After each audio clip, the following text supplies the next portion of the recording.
서로 축복하겠습니다. 기쁨을 회복합시다. 서로 사랑하는 공동체를 세웁시다.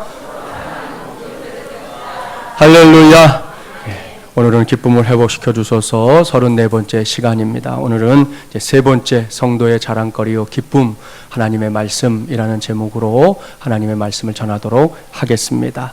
어느새 성도의 자랑거리요 기쁨 중에 이제 세 번째를 꼽는 데까지 오게 되었습니다. 첫 번째 자랑거리요 기쁨이 무엇이었는지 설마 벌써 잊어버리지는 않으셨겠지요.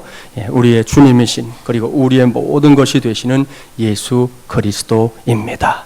백문일답 기억하시죠? 저와 여러분의 신앙과 인생에 있어서 뿌리요, 근거요, 또한 삶의 이유가 무엇입니까?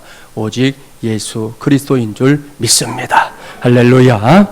두 번째 자랑거리요 기쁨은 창립 4주년 기념주일이었던 지난 주일에 말씀을 전한 대로 우리가 서로 사랑하며 살고 있다는 사실, 아까 우리 장로님께서 봉독하셨던 그 말씀 그대로입니다. 저는 지난 주일에 사랑이 얼마나 큰 것인지 설명했었습니다. 너무나도 크고 큰 것이 사랑이기 때문에 사랑에는 이제 반대말이 없다는 거. 그 반대말들을 찾아서 하나하나 이렇게 나열해 봐도 결국은 다시 사랑이 된다는 거 기억하시죠? 그런 의미에서 우리 한 번 더 축복해 주십시오. 내가 먼저 사랑하겠습니다. 내가 먼저 섬기겠습니다. 할렐루야. 이 두 가지를 이제 전제하고 오늘은 세 번째 자랑거리요 기쁨이 무엇인지 살펴보도록 하겠습니다. 그것은 무엇일까요? 오늘 주신 말씀인 본문 23절부터 25절 말씀에 너무나도 구체적으로 기록되어 있습니다. 본문을 함께 봉독해 보겠습니다. 23절부터 25절입니다. 너희가 거듭난 것은 썩어질 씨로 된 것이 아니요 썩지 아니할 씨로 된 것이니 살아있고 항상 있는 하나님의 말씀으로 되었느니라. 그러므로 모든 육체는 풀과 같고 그 모든 영광은 풀의 꽃과 같으니 풀은 마르고 꽃은 떨어지되 오직 주의 말씀은 세세토록 있도다 하였으니 너희에게 전한 복음이 곧 이 말씀이니라. 아멘. 여기에 세 절의 말씀이 있습니다. 누구나 이 말씀을 봉독해 보면 세 절의 말씀 속에 이제 반복적으로 등장하고 있는 것이 있구나 하는 사실을 금방 발견하게 될 겁니다. 그것은 다른 것이 아니라 오늘의 설교 제목에 등장하고 있는 하나님의 말씀입니다. 그렇습니다. 사도 베드로는 하나님께서 우리를 위해 남겨주신 하나님의 말씀, 바로 이 성경 말씀이 성도된 이들에게, 저와 여러분에게 또 하나의 자랑거리요 기쁨이라고 힘주어 말씀하고 있습니다. 언젠가 기회가 되면 성지순례를 통해 이스라엘에 꼭 한번 가보시면 좋을 것 같아요. 오늘날까지도 유대인들이 자기들은 하나님의 백성이다 하는 대단한 이 선민의식이라고 하죠. 선민의식을 갖고 살아가고 있는 것을 확인할 수 있습니다. 그렇다면 도대체 무엇이 그 사람들을 그렇게 대단한 자부심 속에 살게 한 것일까요? 뭔가 이유가 있을 거 아니에요. 밑도 끝도 없이 그러는 건 아닐 거 아닙니까? 이 질문에 대해서는 사도 바울이 일찍이 정답을 알려주었어요. 신약성경 로마서 3장 1절과 2절인데요. 한번 찾아보세요. 신약 242쪽 로마서 3장 1절과 2절 말씀, 사도 바울이 뭘 우리에게 가르쳐주고 있는지 우리 보려고 합니다. 신약 242쪽입니다. 두 절 말씀만 우리 함께 봉독해 볼게요. 1절과 2절 말씀 함께 봉독합니다. 그런즉 유대인의 나음이 무엇이며 할례의 유익이 무엇이냐? 범사에 많으니 우선은 그들이 하나님의 말씀을 맡았음이니라. 아멘. 사랑하는 마주물리랑 가족 여러분, 오늘은 이 말씀을 꼭 기억하십시오. 무엇이 저 유대인들로 하여금 세계적으로 소문이 날 만큼 그렇게 엄청난 자부심 속에 살게 했는지 알 수 있습니다. 다른 이유들도 있겠지만 그 이유들 중에 으뜸이 있다는 거죠. 사도 바울에 따르면 그것은 그들이 하나님의 말씀을 맡은 백성이라는 너무나도 분명한 자부심을 가졌기 때문이라는 겁니다. 그렇습니다. 이것이 유대인들에게는 최고의 자랑거리였습니다. 최고의 기쁨이었습니다. 구약시대를 한번 떠올려 보세요. 너나 할 것 없이 사람들의 이 손으로 만든 우상들을 여기 가도 섬기고 저기 가도 섬기던 그런 시대 아닙니까? 그런 시대에 하나님께서는 모세를 통해 하나님의 말씀을 이스라엘 백성들에게 선포하셨습니다. 그 말씀 속에는 어떻게 하나님을 사랑하며 살 것인가에 관한 말씀은 물론이고 하나님의 백성답게 사는 법 등등이 구구절절 담겨 있었습니다.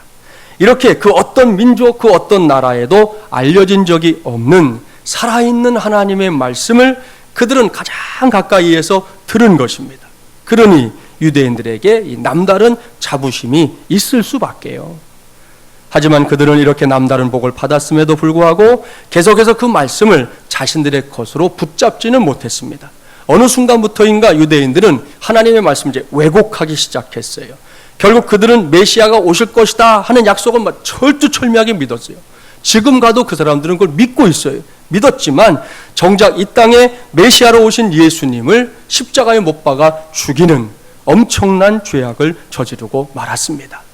이로 인해 하나님의 특별했던 그 은혜는 이제 유대인들에게서 이방인들에게로 옮겨지게 된 것입니다.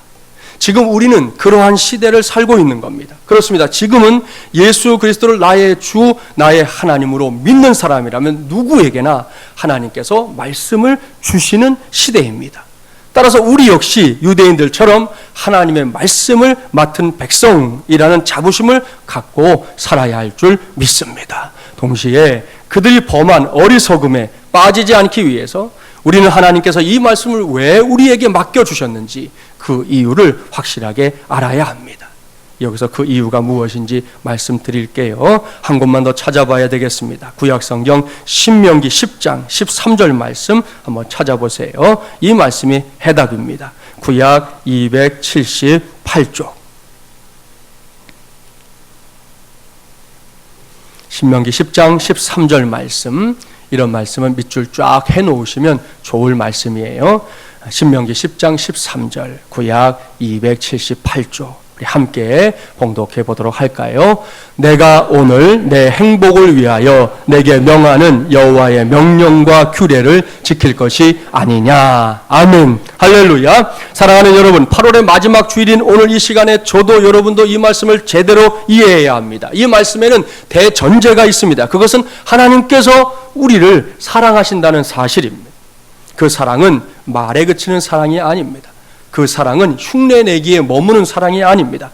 확실한 증거가 있는 사랑입니다. 그 증거가 무엇인지 아시잖아요. 그 증거는 바로 우리의 첫 번째 자랑거리요 기쁨이 되시는 예수 그리스도입니다. 할렐루야. 제발 잊지 마십시오. 하나님의 사랑은 죽을 수밖에 없는 죄인이었던 우리를 구원하기 위해 철저하게 계획된 사랑이었다고 말씀드렸습니다. 그렇습니다. 예수님의 십자가는 의도된 사랑이었습니다. 어떤 의도요? 자기는 죽고 나를 살리는, 자기는 죽고 너를 살리는, 자기는 죽고 우리를 살리는 그런 의도된 사랑, 목적을 둔 사랑이었다는 말씀입니다. 그래서 놀라운 사랑이고 그래서 위대한 사랑입니다. 그렇다면 이런 사랑을 받은 하나님의 백성들 해야 할 일이 무엇일까요? 그것은 하나님의 사랑을 사랑 그대로 받아들이고 그렇게 우리를 사랑하시는 하나님께서 우리의 행복을 위해 주신 하나님의 말씀들에 귀를 기울이며 사는 것입니다. 그렇게 사는 것을 귀찮게 여기거나 의무감으로 여기는 것이 아니라 기꺼이 기뻐하는 것인 줄 믿습니다. 사랑하는 여러분, 한 사람이 이제 다른 사람을 이렇게 사랑하게 되면 그 사람들 사이에서 일어나는 일 가운데 으뜸이 무엇인지 아십니까? 그것은 다른 것이 아니라 이전과는 달리 이제 서로를 위하게 된다는 거지. 상대방을 위하게 된다는 거예요. 그렇습니다. 말 하나, 생각 하나, 움직임 하나, 눈빛 하나, 마음 하나하나에 서로가 상대방을 위하고 있다는 사실을 이렇게 알게 되면 두 사람 사이에서 소위 말하는 사랑이 이렇게 무르익게 되는 거잖아요. 그게 확인 안 되면 절대로 사랑은 무르익을 수가 없어요. 그게 확인될 때 무르익게 됩니다. 그렇게 무르익은 사랑은 결혼이라는 과정을 통해 이제 새 가정을 세우게 되는 첩경 아닙니까?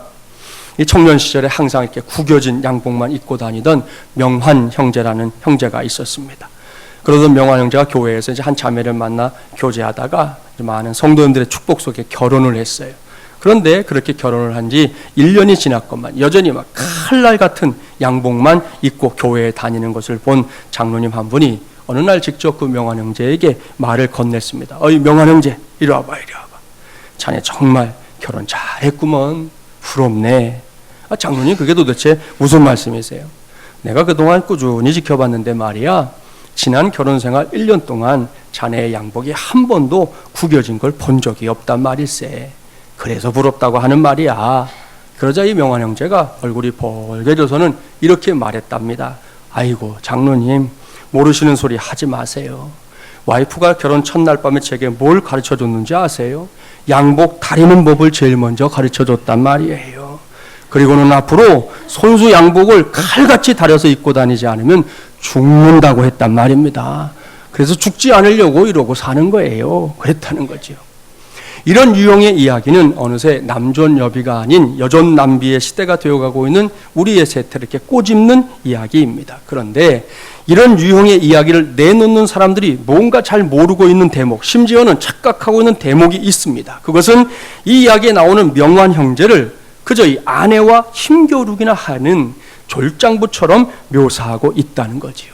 아닙니다. 그것은 사랑의 실체가 아니라는 거지요. 이미 말씀드렸습니다. 사람이 누군가를 사랑하게 되면 그야말로 내가 사랑하는 그 대상을 위하고 싶어 한다고 말입니다. 그런 마음이 넘치게 된다고 말씀을 드렸잖아요. 그런 마음이 있으면 여러분, 양복 그거 못 다려 입겠습니까? 그런 마음이 있으면 집 청소 그거 못 하겠습니까? 이 모든 것이 다 떠밀려서 뭔가를 하는 것이 아니라 사랑의 힘이라는 것이죠. 이러한 사랑의 힘이 일단 발휘되면 사람들이 생각하는 이런저런 조건들은 더 이상 서로를 사랑하는 이유가 되지 못합니다. 그냥 사랑하고 있는 것이죠. 그리고 이렇게 사랑하게 되면 서로에게 해주는 말, 또 듣는 말이 다 나를 위한 것, 나를 염려하고 나를 배려해서 해주는 것이라는 사실을 알게 되는 것입니다. 하나님과 우리의 관계에서도 마찬가지라는 거지요. 하나님께서 우리에게 하나님의 말씀을 주신 이유, 우리에게 자꾸만 뭔가를 이렇게 말씀하시는 이유가 뭐냐는 거지요. 이 말씀을 우리의 족쇄로 삼기 위해서입니까? 아닙니다. 그러면 하나님의 사랑이 뭔지 우리가 모르는 것이죠. 오늘 신명기 10장 13절 말씀은 분명하게 단언하지 않습니까? 하나님께서 우리에게 말씀을 주신 이유가 다른 그 무엇이 아니라 너의 행복을 위하여, 우리의 행복을 위하여라고 확실하게 밝히고 있습니다. 이것이 하나님의 뜻입니다. 옳습니다. 하나님께서 구약시대에는 이스라엘 백성들이, 그리고 오늘은 우리가 행복하게 살 수 있기를 간절히 바라기 때문에 이스라엘 백성들에게, 그리고 오늘은 우리에게 하나님의 말씀을 주신 것입니다. 계속해서 들려주시는 것입니다. 믿습니까? 할렐루야. 바로 그런 고백을 전제하고 오늘 주신 본문을 다시금 들여다보자는 겁니다. 여기에는 우리가 우리의 행복을 위해 허락하신 하나님의 말씀을 붙잡고 살아가면서 그 말씀을 자랑하고 기뻐해야 할 이유가 두 가지 기록되어 있어요. 먼저 본문 가운데 23절 말씀 한 절만 다시 한번 봉독해 보겠습니다. 거듭난 것은 썩어질 씨로 된 것이 아니요 썩지 아니할 씨로 된 것이니 살아있고 항상 있는 하나님의 말씀으로 되었느니라. 아멘. 사랑하는 마중물리랑 가족 여러분, 이 말씀을 잘 살펴보십시오. 우리가 붙잡게 된 하나님의 말씀이 도대체 어떤 말씀입니까? 사도 베드로는 이 질문에 대해 아주 담대하고 정확하게 말씀하고 있습니다. 하나님의 말씀은 죄와 허물로 죽을 수밖에 없던 우리를 거듭나게 하는 살아있는 말씀, 생명의 말씀이라고 선언하고 있습니다. 그렇습니다. 요한복음 3장에 기록된 예수님과 니고데모와의 그 대화 기억하십니까? 그 말씀에서 예수님께서는 친히 우리가 억만 죄악에서 죽을 수밖에 없는 인간의 실존 속에서 구원받을 수 있는 유일한 길을 말씀해주고 있습니다. 요한복음 3장 3절과 5절 들려드릴 테니까 잘 들어보세요. 예수께서 대답하여 이르시되 진실로 진실로 내게 이르노니 사람이 거듭나지 아니하면 하나님의 나라를 볼 수 없느니라. 예수께서 대답하시되 진실로 진실로 내게 이르노니 사람이 물과 성령으로 나지 아니하면 하나님의 나라에 들어갈 수 없느니라. 아멘. 이것은 예수님의 말씀입니다. 예수님께서는 사람이 거듭나야만, 새롭게 태어나야만 영원히 살 수 있다고 말씀하고 있습니다. 그러한 거듭남의 역사가 없는 사람은 장차 하나님의 대심판 때에 멸망의 자리에 떨어질 수밖에 없다는 것이죠. 그러나 거듭난 사람은 다릅니다. 그는 하나님의 나라를 보는 것은 물론이고요, 그 나라에 들어갈 수 있다는 것이죠. 하나님께서 주시는 영생의 자리에서 하나님을 아버지로 섬기며 사는 영광을 덧입게 된다고 말씀하고 있는 것입니다. 이러한 예수님의 말씀을 전제하고 사도 베드로의 가르침, 오늘의 말씀에 귀를 기울여 보십시오. 하나님의 말씀이 바로 우리를 거듭나게 하는 생명의 씨앗이다. 다른 것으로는 절대로 우리를 거듭나게 할 수가 없는 거예요. 하나님의 말씀과 성령으로만 우리가 거듭날 수 있다라는 것이 우리 예수님의 분명한 가르침이라는 것이죠. 그러니 이러한 하나님의 말씀 자랑스럽게 여겨야 하지 않겠습니까? 이러한 하나님의 말씀 우리가 가까이 할 때마다 기뻐해야 하지 않겠습니까? 저 남태평양에 가면 타히티라는 이름을 가진 섬나라입니다. 지금 사진에도 나오지만 너무 아름답잖아요. 이곳은 폴 고갱이라는 유명한 화가의 그림에 의해서 유럽에 알려진 섬입니다. 이 고갱이라는 분이 타히티의 여인들이라고 하는 제목으로 많은 그림을 그렸어요. 그냥 그 사람들의 사는 그 모습들을 그림으로 많이 그려서 그 나라에 대해서 유럽에 이렇게 소개하는 일들이 많았는데, 사진 보셨지만 눈부시게 맑고 투명한 바다와 세계적인 특산품인 흑진조, 그리고 고갱 박물관이 있는 곳으로 유명한데요. 지금도 많은 사람들이 온갖 스트레스를 씻어내기 위해 일정한 기간 동안 머물다 가는 환상의 나라와 같은 그런 섬이라고 해요. 이러한 타히티 섬은 큰 섬과 이게 작은 섬으로 나누어져 있습니다. 면적은 약 4,100제곱킬로미터 정도이고 전체 둘레는 약 180km라고 하니까 여기서 서울에서 대전 가는 것보다 조금 더 이렇게 내려가는 정도 거리죠. 그 섬나라에 지금은 낙원이라고 불리는 핏케인이라는 섬이 따로 있습니다. 이 섬에는 불량배나 강도, 도둑들이 없고 요즘 그 흔한 술도 아예 그 섬에는 없다는 거예요.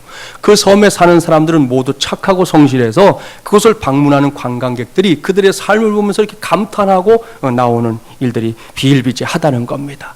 저는 가보지 않았지만 다녀온 분들 얘기를 들어보니까 마치 작은 천국과 같다, 그렇게까지 말하더라고요. 하지만 약 200여 년 전에는 그곳이 죄수들을 유배시키는 무서운 감옥과도 같은 섬이었다는 것입니다. 그것은 끊임없는 살인과 폭행 그리고 마약과 온갖 죄수들을 유배시키는 무서운 감옥이었습니다. 그러던 어느 날 그곳에 폭동과 관련된 6명의 죄수들이 들어오게 됐고요. 그 중에 5명은 이제 시간이 지나면서 사망했습니다. 근데 나머지 1명이 자기 짐을 이렇게 정리하다가 가방 속 저 밑바닥에서 아주 낡은 성경 한 권을 발견하게 됐어요. 너무 심심하고 무료하지 않습니까? 섬에 그냥 이렇게 던져놓은 거니까. 그래서 성경을 딱 붙잡고 읽기 시작했어요. 그런데 그만 딱 걸린 거지요. 성경을 읽다가 우리들 중에도 경험한 분들이 있지만 예수님을 만난 겁니다. 그의 마음이 180도 변화됐습니다. 하나님의 말씀으로 큰 은혜를 받은 그 사람은 그때부터 만나는 사람들, 그 섬에 있던 사람들 그 당시엔 다 죄수들이거든요. 유배받은 사람들이 그들에게 하나님의 복음을 전했습니다. 그 후에 놀라운 일이 일어났어요. 그가 전하는 하나님의 말씀을 듣고 수많은 사람들이 변화되기 시작한 것입니다. 죄수들이 천사들로 변해갔습니다. 마침내 10년 후인 1810년에 그곳이 도둑이나 강도 그리고 폭행과 감옥이 없는 아름다운 섬이 되고 말았습니다. 오늘날에도 그 섬에 사는 모든 사람들이 한 사람도 예외 없이 오늘과 같은 주일이면요 몽땅 다 성수주의를 한다는 거 아닙니까? 모두가 다 예배하러 가는 거예요. 그러니까 예전에 우리 평양에 처음 복음 들어왔을 때 주일에 시장 가면 시장 문이 다 닫혀 있었어요. 그때는 다 성수주의를 하느라고. 그랬던 것처럼 지금까지도 200년의 세월이 흘렀지만 그 섬 안에서는 하나님 말씀대로 살아가는 삶이 실현되고 있는 것을 볼 수 있다는 것이죠. 놀랍지 않습니까? 지옥과도 같았던 땅이 그야말로 복된 하나님의 땅으로 바뀌게 된 것입니다. 할렐루야. 사랑하는 여러분, 이것이 바로 하나님의 말씀이 보여주는 위대한 능력입니다. 그렇습니다. 아무리 뾰족하게 모가 나고 광야처럼 척박하고 메마른 심령을 가진 사람이라 할지라도 살아계신 하나님의 말씀이 들어가기만 하면 바로 거기에서 거듭남의 역사가 일어나는 것입니다. 그들의 인생과 삶이 이전과는 전혀 다르게 변화되어 버리는 것입니다. 그러니 이 말씀을 성도된 저와 여러분의 자랑거리요 기쁨으로 삼는 거 마땅한 일 아니겠습니까? 그와 같은 은혜의 주인공들이 되기를 주님의 이름으로 축복합니다. 자, 하나님의 말씀을 맡은 사람들이 두 번째로 자랑하고 기뻐할 수 있는 것이 있어요. 그것은 우리 하나님의 말씀이 영구불변하는 말씀이라는 사실 때문입니다. 본문 24절, 25절 함께 봉독해 볼까요? 그러므로 모든 육체는 풀과 같고 그 모든 영광은 풀의 꽃과 같으니 풀은 마르고 꽃은 떨어지되 오직 주의 말씀은 세세토록 있도다 하였으니 너희에게 전한 복음이 곧 이 말씀이니라. 아멘. 예수님께서도 마태복음 24장 35절에서 이렇게 말씀하신 적이 있어요. 천지는 없어질지언정 내 말은 없어지지 아니하리라. 아멘. 이 두 말씀이 다 하나님의 말씀을 결코 변하지 않는 말씀으로 정의하고 있습니다. 그러니 이 말씀을 자랑해야지요. 이 말씀을 기뻐해야지요. 그렇습니다. 세상의 사상이나 가르침은 어떻습니까? 시대에 따라 변하기 일쑤입니다. 어제는 진리라고 주장했던 것도 오늘은 얼마든지 거짓으로 드러날 수 있는 것이 바로 바깥 세상의 가르침입니다. 세상에 난무하고는 철학이나 과학 그리고 그 외의 모든 인간의 이 지적 활동이라고 일컬어질 수 있는 것들이 다 시대에 따라 변한다는 거 우리가 이미 경험한 바입니다. 때로는 그것들을 만든 사람들, 주장했던 사람들이 나중에 세상을 떠나면서 철회하는 경우도 있어요. 그거 아니었습니다. 그거 아닙니다. 라고 말입니다. 그러나 하나님의 말씀은 다릅니다. 결코 변하지 않습니다. 퇴색하는 법도 없습니다. 예수님께서 말씀하신 대로 천지는 혹 진동할지라도 하나님의 말씀은 그 자리를 끝까지 지킵니다. 따라서 하나님의 말씀은 우리의 나의 자랑거리입니다. 또한 우리의 나의 기쁨인 줄 믿습니다. 이렇게 복된 말씀을 우리가 받았다는 것이죠. 하나님이 우리를 미쁘게 여기셔서 이 말씀을 주셨습니다. 성경책에는 얼굴도 들이대지 못하던 중세시대에 비하면 오늘날 우리가 얼마나 큰 복을 누리고 살고 있는지 우리는 정말 알아야 할 것입니다. 미국의 어느 대학에서 있었던 실화입니다. 캠퍼스 잔디밭에서 머리카락과 이제 수염을 잔뜩 기르고 행색이 이 지저분해 보이는 미국 가면 그 히피라는 이렇게 그룹들이 있잖아요. 히피 족속이라고도 부르는 그런 성향의 한 대학생이 성경을 이제 읽고 있었어요. 어느 대목을 읽었는지 모르겠는데 그 사람이 갑자기 할렐루야 하고 외쳤어요. 마침 그 옆을 지나던 자유주의 신학자가 깜짝 놀라서 그에게 다가와서 이제 말을 건넸습니다. 여기서 자유주의 신학자라는 사람은 뭐냐면 신학자라는 타이틀은 붙었지만 이 사람들은 성경을 하나님의 말씀으로 보질 않아요. 신학자이면서도 성경은 이스라엘의 문학책이다. 이렇게 생각하는 사람들을 이제 자유주의 신학자다. 이렇게 우리가 부르는 거거든요. 그런 사람이 이제 이 대학생 곁에 다가와서 물은 겁니다. 이봐 학생, 도대체 성경에 뭐라고 적혀 있다고 그 난리야? 그러자 아직 흥분을 가라앉히지 못한 목소리로 학생이 대답하는 거예요. 이것 좀 보세요. 하나님이 이스라엘을 구하려고 홍해 바다를 가르셨어요. 학생이 이렇게 대답하자 신학자는 얼굴 가득히 막 비웃음 띤 얼굴을 하면서 안타깝다는 표정으로 말을 이어갔습니다. 허허, 성경은 그렇게 보는 게 아니야. 이스라엘이 홍해를 건넜다고 하는 그곳은 실은 물이 겨우 발목까지밖에 차지 않는 아주 얕은 곳이란 말이야. 홍해라고 번역한 이 레드시라는 것도 틀린 글자이고 갈대밭이라고 하는 의미의 리드시라고 읽어야 해. 그렇게 성경은 봐야 되는 거야 하고 이제 꾸짖듯이 말해준 거예요. 신학자가 이렇게 말하니까 이 말을 듣고 학생이 풀이 죽었어요. 얼굴에 조금은 실망한 빛까지 띄웠습니다. 그리고는 말했습니다. 그런 건가요? 학생이 이렇게 이제 기어들어가는 속도로 말하니까 신학자는 뭔가를 얻은 듯한 미소를 지으면서 다시 자기 가던 길을 갔습니다. 그런데 이번에는 그 학생이 아까보다 더 큰 목소리로 외치는 소리가 들리는 거예요. 할렐루야! 하나님은 위대하시도다. 조금 전에 상황을 생각한 신학자가 이번에는 또 뭘 가지고 저러나 싶어서 가던 길을 또 돌아왔어요. 그리고 학생에게 물은 거죠. 이봐, 성경은 그렇게 읽는 게 아니라고 했지. 이번엔 도대체 뭐가 그렇게 놀라운 거야? 그때 기쁨과 감격을 감추지 못하면 그 대학생이 이렇게 말했습니다. 이것 좀 보세요. 하나님께서는 겨우 물이 발목까지밖에 차지 않는 그 얕은 물에 애굽의 모든 군대를 빠져 죽게 만드셨어요. 우리 하나님 참 대단하시잖아요. 역시 하나님은 위대하신 분이세요. 그렇게 얘기했다는 거죠. 하나님의 말씀 때문에 여전히 흥분하고 있는 그 학생 앞에서 이 자유주의 신학자는 할 말을 잃고 우두커니 서 있다가 자기 얘기를 갔다는 거예요. 사랑하는 마중물이랑 가족 여러분, 이것이 신앙생활입니다. 하나님의 말씀을 하나님의 말씀으로 불변의 진리로 100% 받아들이는 것 말입니다. 그렇게 말씀하는 하나님 때문에 이 대학생처럼 깜짝깜짝 놀라기도 하고, 그렇게 말씀하는 하나님 때문에 행복을 느끼기도 하고, 그렇게 말씀하는 하나님 때문에 세상에 있는 그 어떤 것도 두려워하지 않는 것, 이것이 바로 신앙생활인 줄 믿습니다. 이러한 사실을 저도 여러분도 확실하게 믿게 되기를 바랍니다. 그래서 오늘 이후에 더욱더 하나님의 말씀을 누구에게든 자랑하며 살 수 있는 하나님의 종들이 되기를 주님의 이름으로 축복합니다. 자, 여기까지 저는 하나님의 말씀, 이 성경책이 성도된 저와 여러분의 자랑거리요 기쁨이라는 사실을 쭉 말씀드렸습니다. 그랬으니까 이제 여기서 끝, 그리고 여기서 아멘 이러면 다 끝나는 걸까요? 아닙니다. 자주 말씀드리지만 우리 교회는 가능하면 이렇게 실천을 목적으로 하는 교회입니다. 여전히 부족한 점이 많지만 저 자신부터 그렇게 해보려고 몸부림을 치고 있어요. 지난 주간을 이렇게 지나보니 이젠 더위도 좀 꺾인 것 같습니다. 아마도 곧 언제 그런 무더위가 있었지라고 생각할 만큼 선선한 바람이 부는 가을이 성큼 다가올 겁니다.